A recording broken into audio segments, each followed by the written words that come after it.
September 1945. The war is over, but the silence is uneasy. In a muddy proving ground outside Aberdeen, Maryland, American officers stand in small groups, helmets off, clipboards in hand. In front of them sits a familiar shape, low, boxy. Scarred by years of combat wear, the M4 Sherman, a tank that crossed France, climbed the Apennines, rolled through the Philippines, and burned its way across the Pacific. But today, it is not firing. It is being measured. Steel plates are inspected. Penetration angles recalculated. Combat reports are reread, not with pride, but with discomfort. Engineers run fingers along weld seams. Ballistics officers compare wartime claims against captured German data. The numbers no longer match the victory parades. For years, the Sherman had been defended as good enough, reliable, easy to produce, easy to repair. A tank designed not to be perfect but to be everywhere. Now, with the enemy defeated and the battlefield quiet, questions begin to surface that could no longer be silenced by momentum or necessity. Questions about survivability, about doctrine, about how many crews paid the price for decisions made years earlier. And as these reports pile up, American commanders begin to realize something unsettling. The Sherman's real judgment was only just beginning, and it would not come from the enemy. To understand why the post-war assessment of the Sherman felt so jarring, it is necessary to return to the world that created it, a world defined by urgency, fear of failure, and lessons learned too late from the last war. In 1939, the United States Army was not a mechanized giant. It ranked behind several European powers in armored doctrine and experience. American planners still carried the institutional memory of World War I, where tanks had been slow, unreliable machines meant to support infantry, not dual enemy armor. This belief shaped everything that followed. When war erupted in Europe, American observers watched closely. They saw German panzer divisions tear through Poland and France using speed, radios, and concentration of force. Yet even then, U.S. doctrine resisted the idea of tanks fighting tanks as a primary mission. That responsibility, American planners insisted, belonged to tank destroyers, fast, lightly armored vehicles meant to ambush enemy armor after breakthroughs. This single assumption would echo through the entire Sherman story. The tank the U.S. Army wanted in 1940 was not a duelist. It was a workhorse. It needed to be reliable across oceans, climates, and continents. It had to be simple enough for mass production and forgiving enough for rapidly trained crews. Most of all, it had to be available in overwhelming numbers. The result was the M4 Sherman. By design, the Sherman prioritized mechanical reliability and logistical compatibility. Its engine choices were dictated not by battlefield optimization, but by what American industry could already produce at scale. Its suspension and transmission were robust, but conservative. Its armor was sloped but not thick. Its main gun was originally chosen to fire high-explosive shells, effectively, not to penetrate heavy armor at long range. In 1942, this made sense. At the time of the Sherman's introduction, German tanks encountered in North Africa, such as early Panzer III and IV variants, could be defeated by the Sherman's 75mm gun at typical combat distances. American commanders reported success. Crews appreciated the Sherman as a smooth ride, fast turret, traverse, and relative comfort. Compared to earlier tanks, it felt modern, but the battlefield was already changing. German industry responded quickly. By 1943, improved Panzer IVS Panthers and Tigers began appearing in growing numbers. These vehicles carried high-velocity guns capable of destroying Shermans from distances at which the Sherman often could not respond. Their frontal armor resisted most standard American rounds.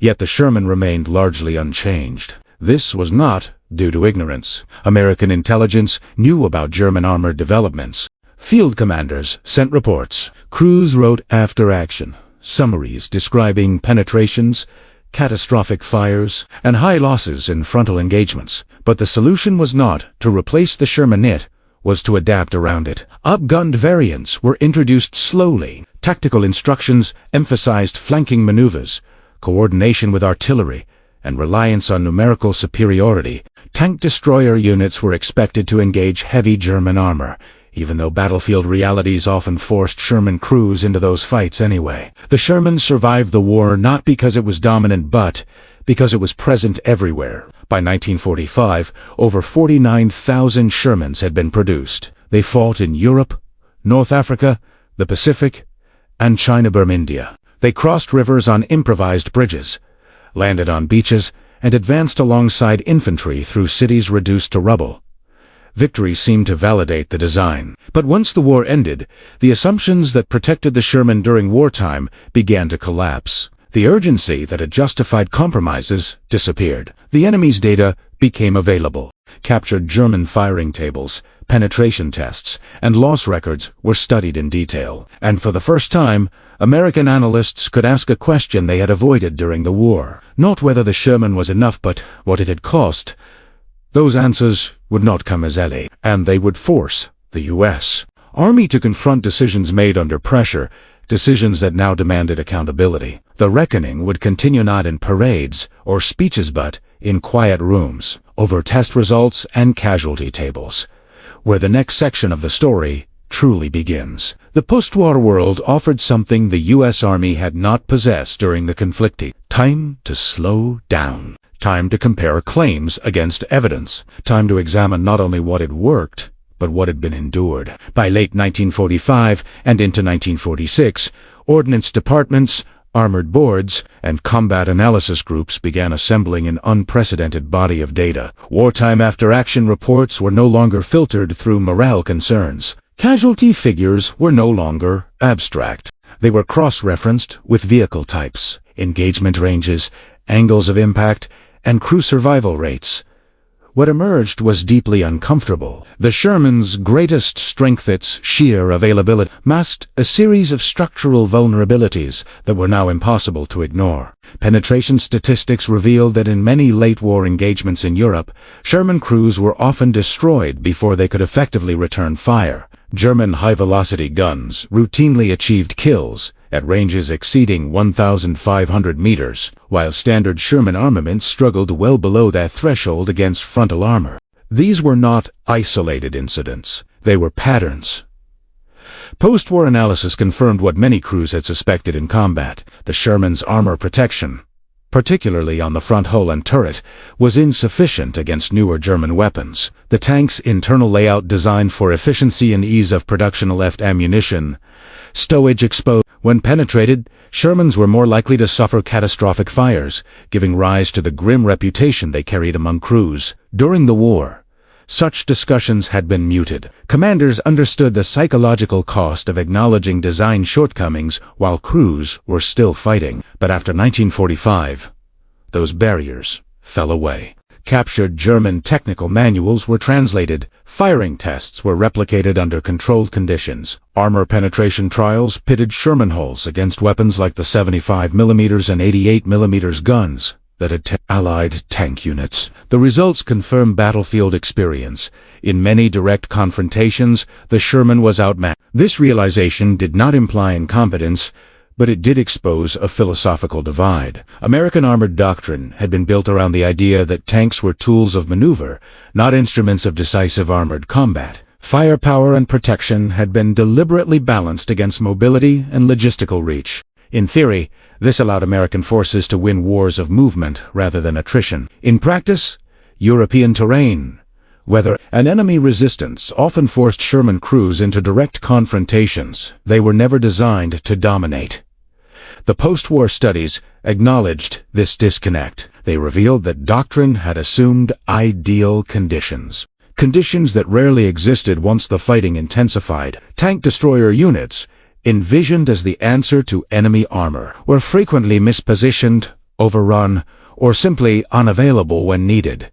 In their absence, Sherman crews bore the burden. American commanders were forced to confront another reality. Numerical superiority did not erase human cost. While American industry could replace tanks rapidly, crews could not be replaced with the same ease. The data showed a clear relationship between tank vulnerability and crew casualties, an equation Victory statistics had previously obscured, yet the shock went deeper than armor thickness or gun caliber.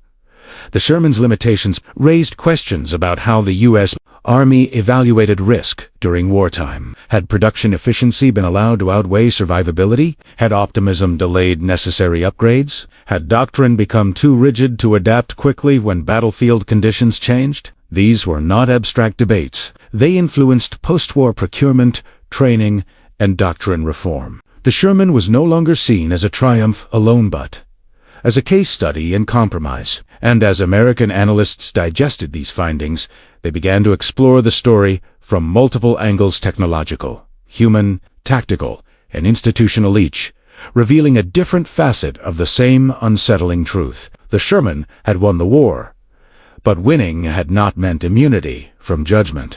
That deeper examination now unfolds one angle at a time. For the men who fought inside the Sherman, post-war revelations were not new information, they were delayed validation. Tank crews had known the risks long before analysts quantified them. Inside the Sherman's cramped interior, the scent of oil and cordite never faded. Ammunition was stacked along the hull walls. Fuel lines ran close to fighting compartments. When a round penetrated, the result was often immediate and violent. Post-war studies confirmed that Sherman crews faced a higher likelihood of catastrophic loss after penetration compared to some enemy designs. German tanks emphasized compartmentalization and thicker frontal armor. American tanks emphasized production speed and mechanical access. The difference was not theoretical, it determined whether a crew escaped or burned. Veterans' reports described how a single hit could transform a working tank into an inferno within seconds.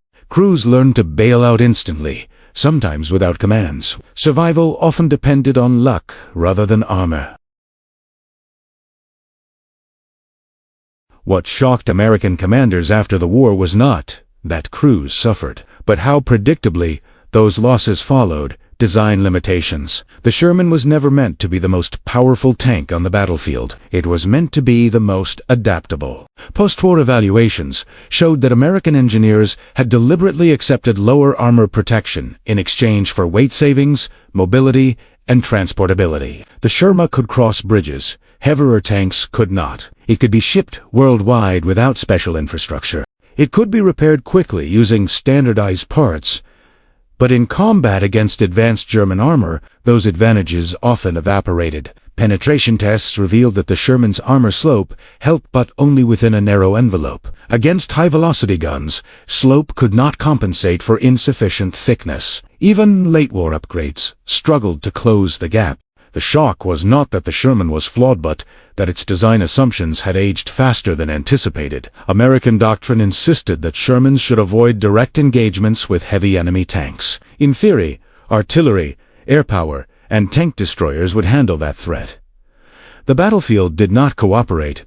Post-war battle mapping showed repeated instances where Sherman units encountered German armor unexpectedly at road junctions, hedgerows, or in poor visibility. In these moments, doctrine offered little protection. Engagements happened at short range, where reaction time mattered more than theory. The Sherman's fast turret, traverse, and reliable radios helped, but they could not. Negative physics doctrine had promised flexibility. Reality demanded resilience. By examining these angles together, analysts began to see a pattern. Each compromise made sense in isolation, but together they formed a system that placed disproportionate risk on the crew. And that realization opened the door to deeper, more uncomfortable questions about leadership decisions, enemy adaptation, and the moral calculus of wartime design. By the time the Sherman's limitations were fully understood on the battlefield, the American war machine was already in motion and it could not easily change direction. Post-war internal reviews revealed how deeply production momentum shaped battlefield outcomes. The Sherman had been standardized early. Factories were tooled. Supply chains optimized. Training programs built around its systems. Altering the design significantly during the war would have disrupted a logistical ecosystem that spanned continents. Senior commanders understood this risk. They weighed the cost of redesign against the certainty of delay. In a war defined by scale, delay could be fatal. But after 1945, Leadership had to confront the human cost of that decision. Reports showed that while upgrades were technically possible earlier, improved armor layouts, safer ammunitions, more powerful guns, the institutional preference was to preserve output rather than interrupt flow. The shock lay not in negligence, but in inevitability. The system had worked too well to stop itself. German tank development after 1941 evolved rapidly and directly in response to Allied armor. Captured records showed how German engineers studied Sherman wrecks, measuring armor thickness, examining weld seams, and refining ammunition accordingly. High-velocity guns were not developed in isolation. They were answers to the very tank the Allies fielded in such numbers. Post-war comparisons revealed an asymmetry. German tanks were fewer, more complex, and harder to maintain but optimized for lethality. American tanks were simpler, easier to replace, but more vulnerable. This divergence reflected national priorities, rather than engineering competence. The shock for American analysts was recognizing how effectively the enemy had exploited Sherman weaknesses. Often faster than American upgrades could respond. Perhaps the most unsettling angle emerged from casualty mathematics. American strategy accepted higher equipment losses in exchange for strategic momentum. Tanks could be replaced. Crews, in theory, could be rotated, but post-war data showed that crew turnover rates in armored units were severe, and psychological exhaustion compounded physical loss. The Sherman symbolized this trade-off. It represented a philosophy that valued operational success over individual platform dominance. After the war, commanders had to ask whether that philosophy remained acceptable in a future conflict, especially one where enemies might be equally industrialized. The Sherman had won through quantity, but quantity had demanded sacrifice. And with these angles fully exposed, attention turned to the moments where all these factors converged: specific battles, decisions, and turning points where the Sherman's fate was sealed, not by theory, but by fire. The true reckoning of the Sherman did not arrive in a single report or memo. It emerged from a convergence of late-war battles, moments when doctrine, technology, and human endurance collided under conditions that stripped away abstraction. By the winter of 1944, American armored units in Western Europe faced a battlefield transformed. The Normandy hedgerows had already exposed the Sherman's vulnerabilities at close range. Narrow lanes forced tanks into predictable paths. German defenders waited in concealment, firing from prepared positions. Penetrations occurred at distances too short for maneuver or flanking. Losses accumulated quickly. But it was during the Ardennes offensive, December 1940, that the problem became impossible to ignore. In the dense forests and icy roads of Belgium and Luxembourg, Sherman units encountered German Panthers and Tigers under the worst possible conditions. Visibility was poor.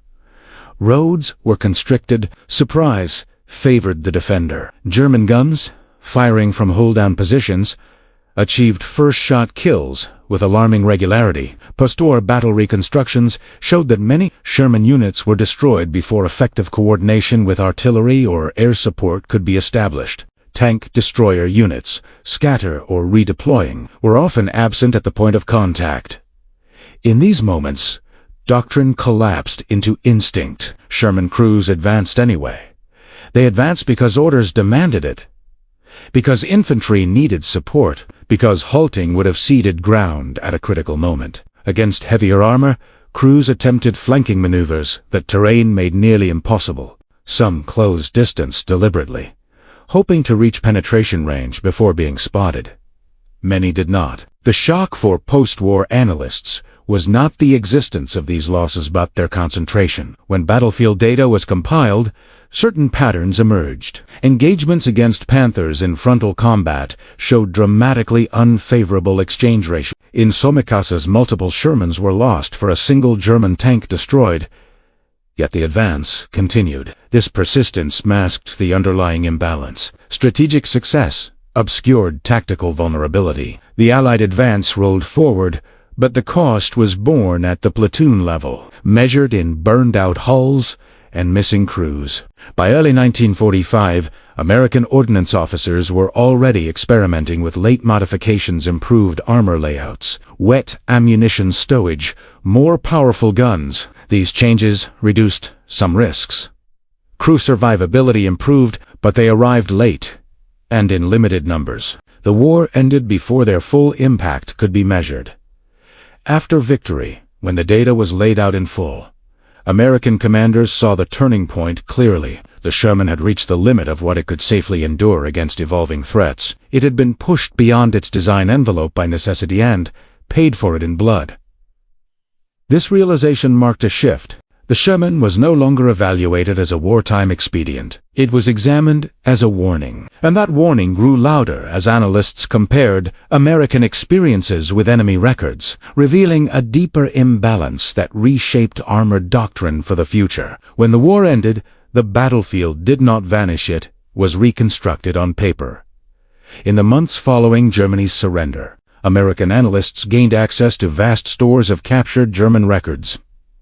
Unit logs, technical evaluations, ammunition performance tables, tank loss reports that detailed not just what had been destroyed but how. For the first time, American command could place its own losses beside the enemy's data and see the engagement from both sides of the gun barrel. The comparison was stark. German reports frequently described Sherman units as numerically overwhelming but tactically predictable. High-velocity guns were positioned to exploit expected avenues of approach. Panthers and anti-tank guns were sighted to engage from ranges beyond effective Sherman fire. The outcome, in many encounters, was preordained once contact occurred. What unsettled American commanders was not German confidence but German calculation. Post-war penetration testing confirmed that many Sherman losses were not the result of poor crew performance or tactical errors. They were the result of physics. Armor, thickness, gun velocity, engagement, geometry, in controlled tests. Shermans were penetrated under conditions that mirrored battlefield reports almost exactly. This alignment between test and reality was the moment of true shock. It meant that losses were not anomalous, they were consequences. The implications extended beyond Europe.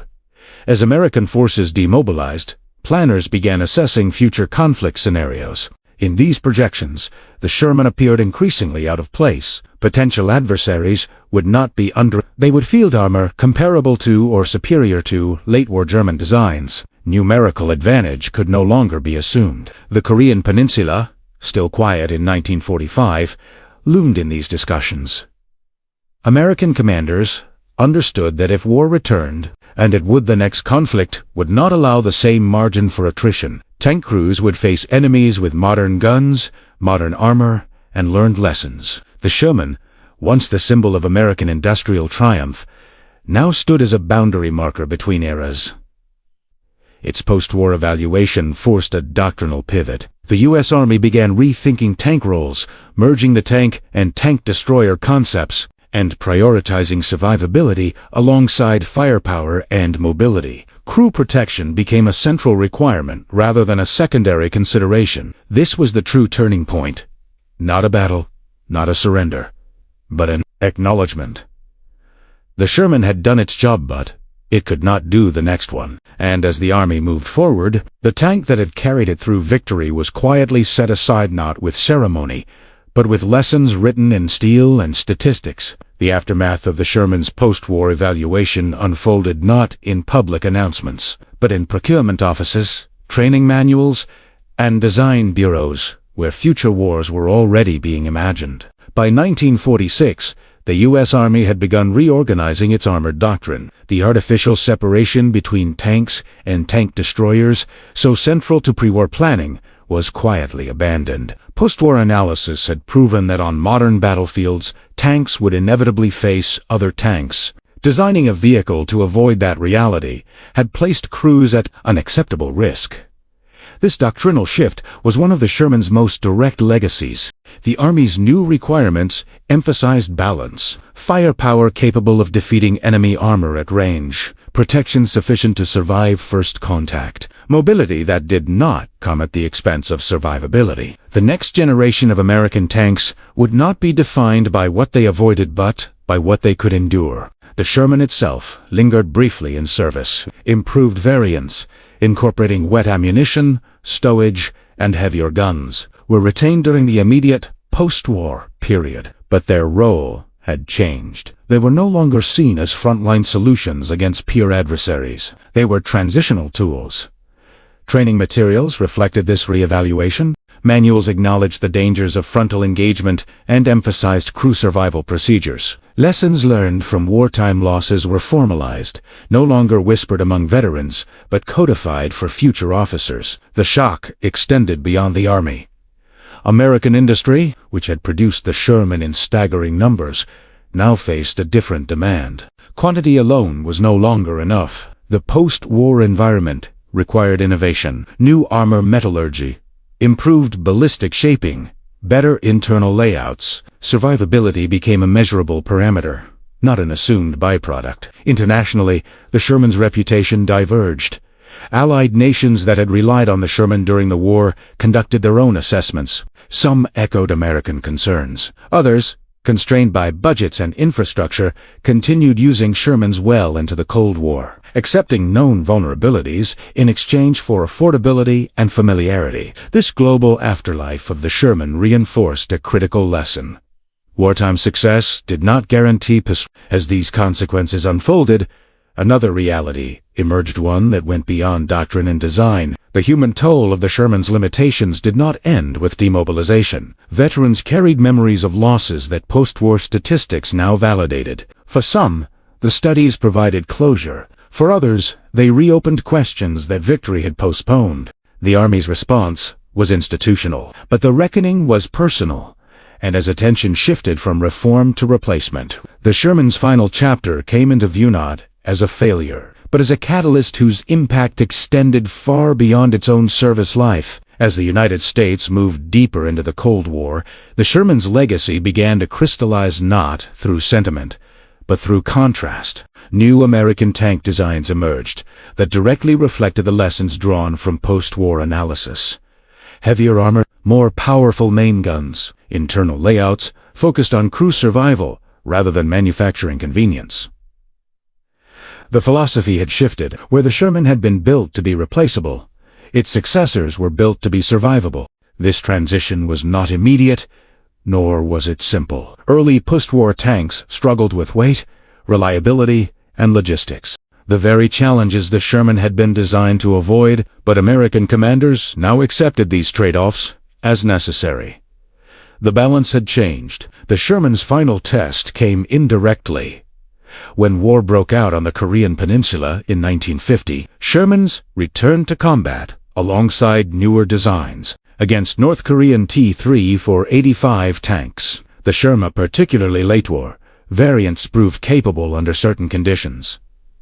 This performance complicated its legacy. It demonstrated that the Sherman had not been obsolete, but that its effectiveness was context-dependent. Yet even in Korea, the limitations identified after World War II remained evident. Engagements emphasized the need for improved armor protection and gun performance. The Sherman's success against the T-34 did not erase the lessons learned in Europe, it reinforced them. By the mid-1950s, the Sherman was steadily withdrawn from frontline American service. It continued serving with allies and reserve forces around the world. In these roles, it became something else entirely, a symbol of an earlier era of warfare. The shock that American commanders felt after World War II was not that the Sherman had failed, but that it had been asked to carry too much responsibility for too long. It had bridged a gap between industrial capacity and battlefield necessity at a moment when no better option existed. Its aftermath reshaped how armies thought about tanks, no longer as expendable tools,